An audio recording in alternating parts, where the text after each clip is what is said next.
Well, I've been chided for not giving people a chance to kind of introduce themselves and say a few words and say where they're from. So this sounds like a great time to do that.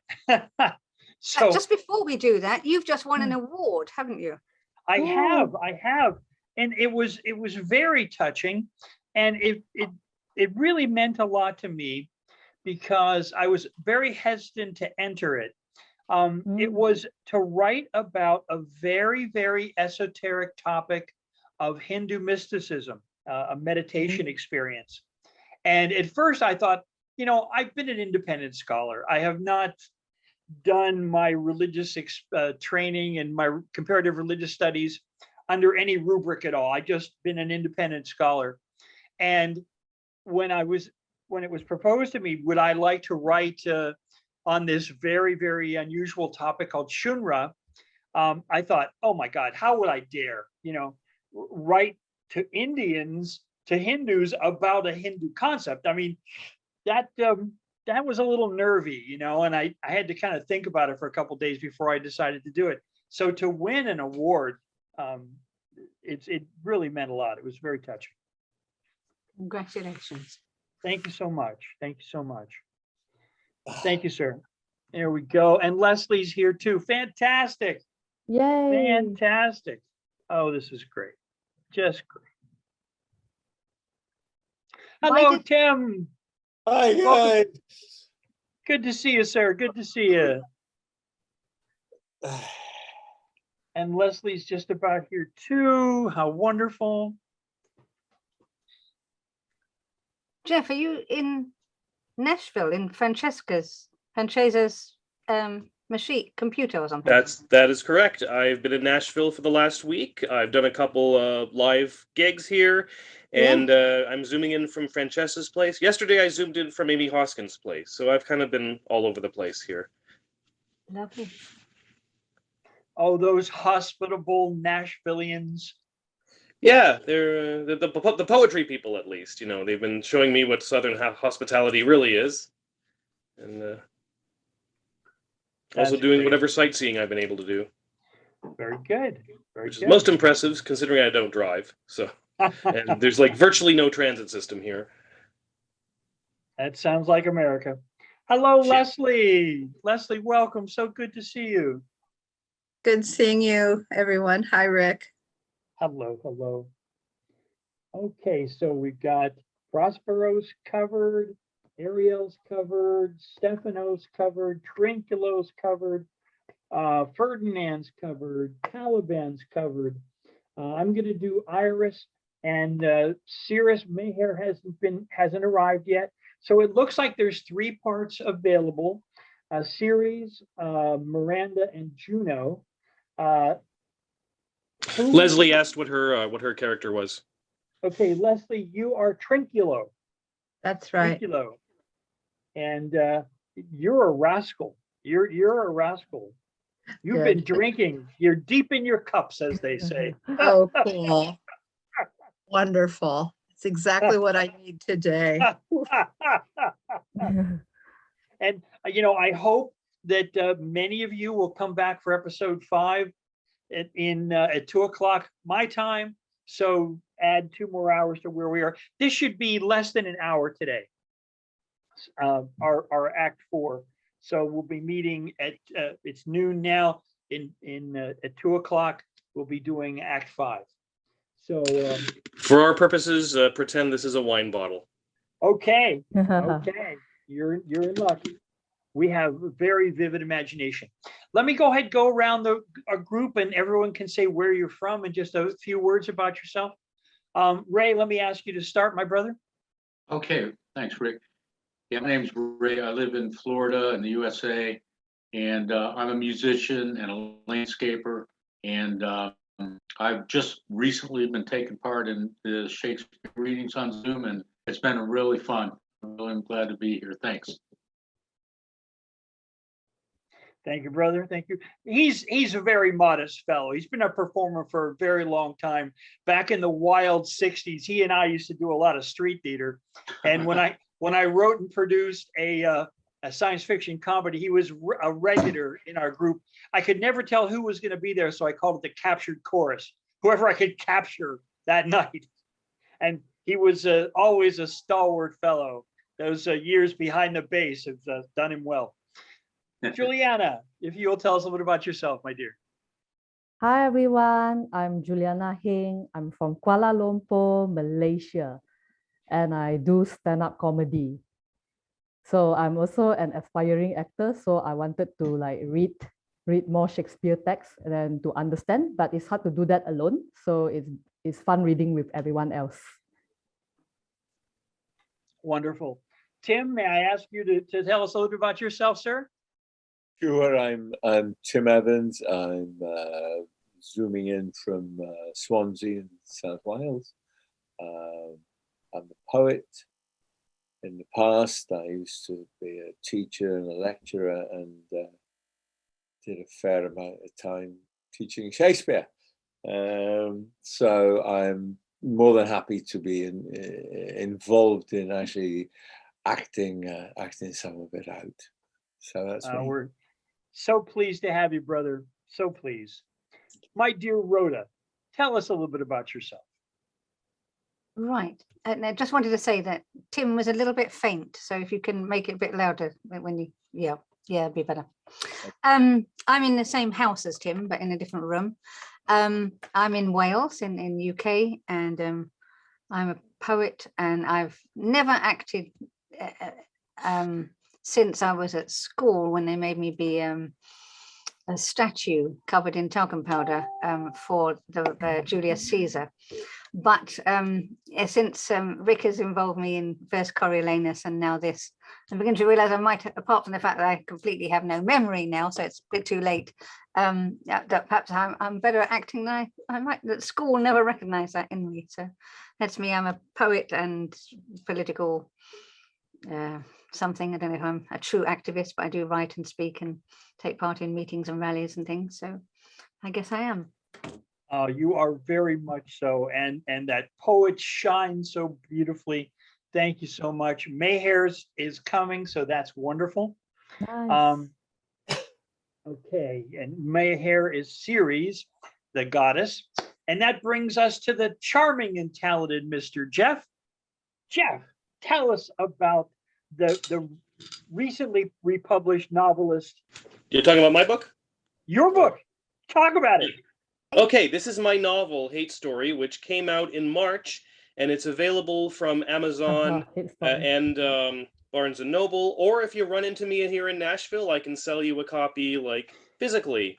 And it is a really vicious, it's a mix of satire and mystery, but it's mostly a really vicious satire of online public shaming and other related issues, some really controversial stuff. But yeah, so I'm a novelist now, and I'm a poet and spoken word artist. I actually live in Toronto, Canada, but again, I'm visiting Nashville this week. I'm here until Monday, and so I've done a couple gigs here, and I've met up a bunch of folks in real life whom I only knew through the computer. And I've done a little acting, not nearly as much as I like to have done. Apparently, I wasn't taken seriously in school either, so that's how I ended up stumbling into spoken word, I guess. Get the acting bug out of me that way. Lesley, my dear, could you tell us a little bit about yourself? Oh goodness. Yeah. I juggle a lot. I'm a poet and a painter, and I have dealings in 3 countries every day, and hence the juggling. And yeah, I'm dealing with Mexico today and speaking a lot of Spanish. So yeah, it's all in a life. And what would we do without too much inspiration? So Thank you so much. Yeah, I'm inspired, and I'm glad to be part of this group. And Shakespeare's awesome. So pleased that you could join me in this little crazy adventure. We'll be reading Acts 4 today, and that we're starting in the scene before Prospero's cell.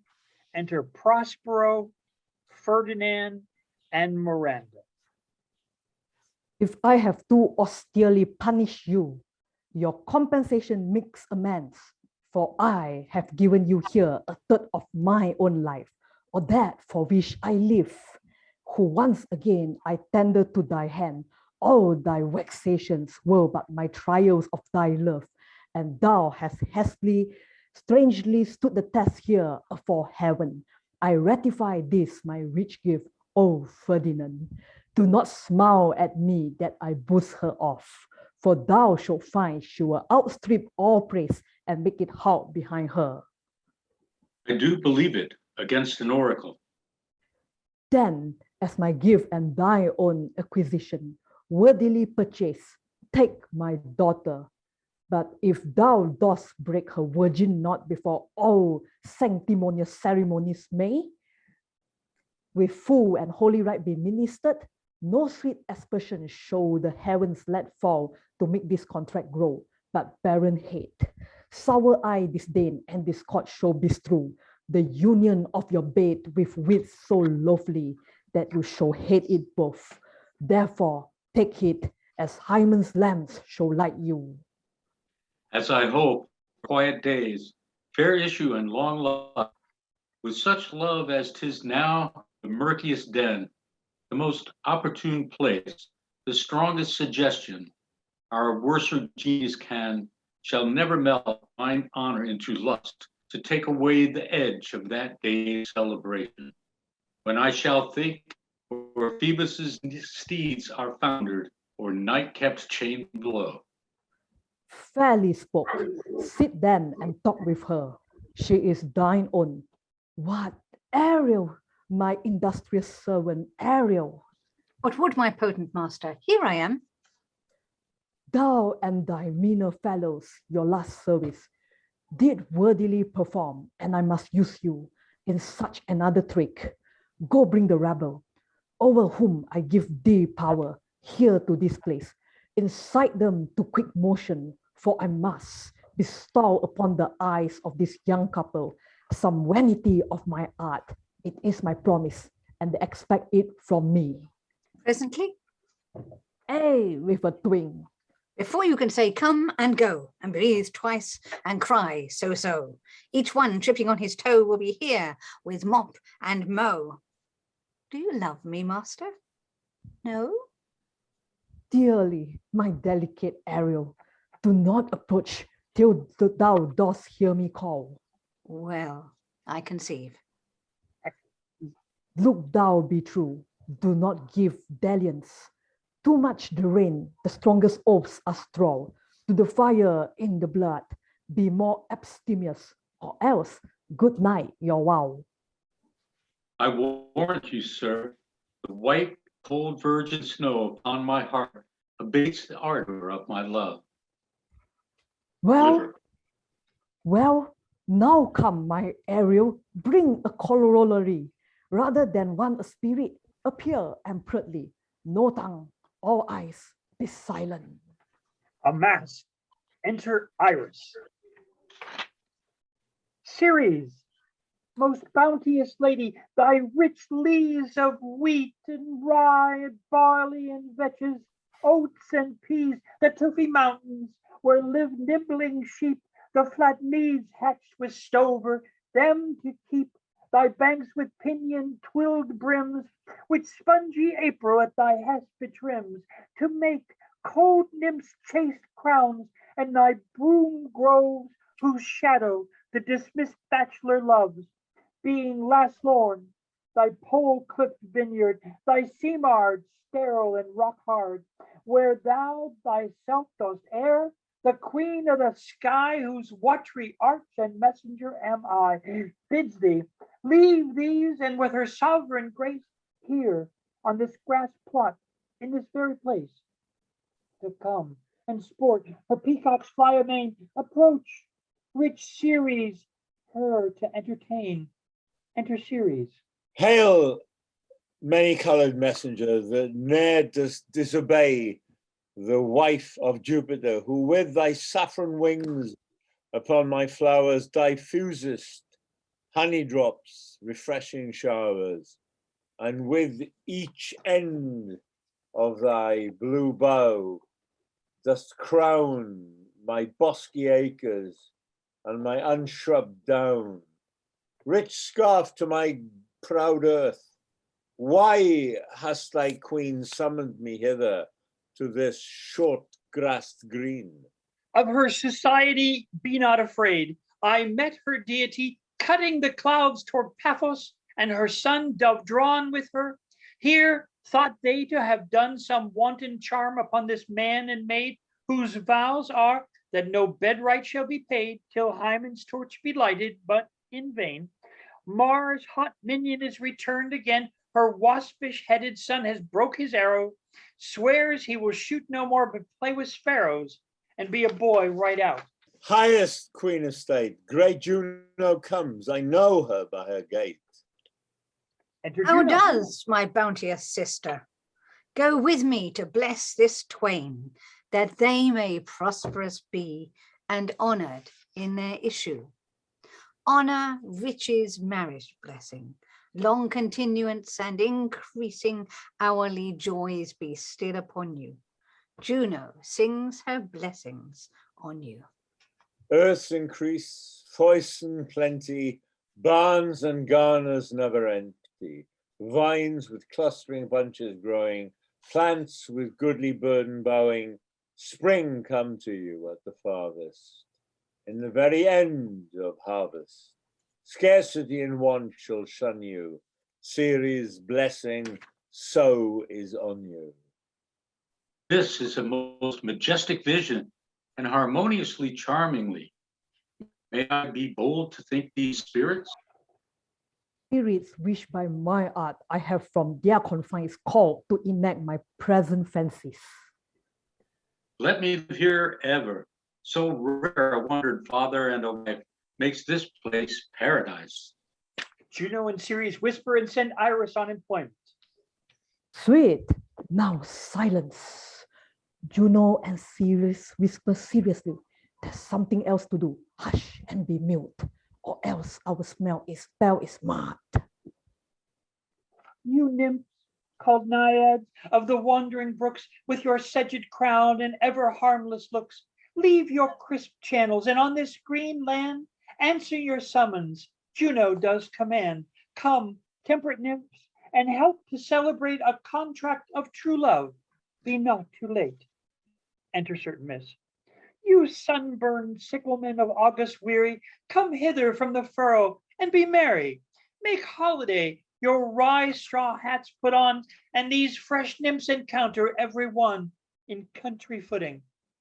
Enter certain reapers properly habited. They join with the nymphs in graceful dance toward the end where Prospero starts suddenly and speaks, after which to a strange hollow and confused noise they heavily vanish. I had forgot that foul conspiracy of the beast Caliban and his confederates against my life. The minute of their plot is almost come. Well done, avoid no more. This is strange. Your father is in some passion that works him strongly. Never till this day saw I him touched with anger so distempered. You do look, my son, in a move sort, as if you were dismayed. Be cheerful, sir. Our revels now are ended. This, our actors, as I foretold you, were all spirits and are melted into air, into thin air. And like the baseless fabric of this vision, the cloud capped the towers, the gorgeous palaces, the solemn temples, the great globe itself. Yeah, all which is inherit shall dissolve. And like this insubstantial pageant faded, leave not a wreck behind. We are such stuff as dreams are made on, and our little life is rounded with a sleep. Sir, I'm wax. Bear with my weakness. My old brain is troubled. Be not disturbed with my infirmity. If you be pleased, retire into my cell. And this repose, a turn or two I will walk, to this my beating mind. We wish your peace. Come with a thought, I thank thee. Thy thoughts I cleave to. What's thy pleasure? Spirit, we must prepare to meet with Caliban. Aye, my commander. When I presented Ceres, I thought to have told thee of it, but I feared lest I might anger thee. Say again, where didst thou leave these wallets? I told you, sir. They were red hot with drinking, so full of valor that they smote the air for breathing in their faces, beat the ground for kissing of their feet, yet always bending towards their project. And then I beat my table, at which, like unbacked colts, they pricked their ears, advanced their eyelids, lifted up their noses as they smelt music. So I charmed their ears, that calf-like they my lowing followed through toothed briars, sharp furzes, pricking gorse and thorns, which entered their frail shins, and at last I left them in a filthy mantled pool beyond your cell, there dancing up to the chins, that the foul lake overstunk their feet. This was well done, my bird. Thy shape invisible retain thou still, the trumpery in my house. Go bring it hither, for still to catch these thieves. I go. A devil, a born devil, on whose nurture can never stick, on whom my pains, humanly taken, all lost, quite lost, and as with age, his body uglier grows, so his mind cankers, I will plague them all, even to roaring. Re-enter Ariel, loaded with glistening apparel. Pray you, tread softly, that the blind mole may not hear a footfall. We now are near his cell. Monster, your fairy, which you say is a harmless fairy, has done little better than played the jack with us. Monster, I do smell all horse piss, at which my nose is in great indignation. So is mine. Do you hear, monster? If I should take a displeasure against you, look you. Thou wert but a lost monster. Good my lord, give me thy favor still. Be patient, for the prize I'll bring thee to shall hoodwink this mischance. Therefore speak softly, all's hushed as midnight yet. Ah, but to lose our bottles in the pool? There is not only disgrace and dishonor in that, monster, but an infinite loss. That's more to me than my wedding. Yet this is your harmless fairy, monster. I will fetch off my bottle, though I be your ears from my labor. Prithee, my king, be quiet. Seest thou here, this is the mouse of the cell. No noise, and enter. Do that good mischief which may make this island thine own forever. And I thy Caliban, for I thy footlicker. Give me thy hand. I do begin to have bloody thoughts. Oh, King Stephano, oh, peer, oh, worthy Stephano, look what a wardrobe here is for thee. Let it alone, thou fool, it is but trash. Oh, ho, monster, we know what belongs to a frippery, oh, King Stephano. Put off that gown, Trinculo. By this hand, I'll have that gown. Thy grace shall have it. The dropsy drown this fool. What do you mean to dote thus on such luggage? Let it alone and do the murder first. If he awake from toe to crown, he'll fill our skins with pinches, make us strange stuff. Be quiet, be you quiet, monster. Mistress Line, is not this my jerkin? Now is the jerkin under the line. Now, jerkin, you are like to lose your hair and prove a bald jerkin. Do, we steal by line and level, and like your grace. I thank thee for that jest. Here's a garment for it, which shall not go unrewarded while I am king of this country. Steel by line and level is an excellent passive pate. There's another garment for it. Monster, come, put some lime upon your fingers and away with the rest. I will have none of.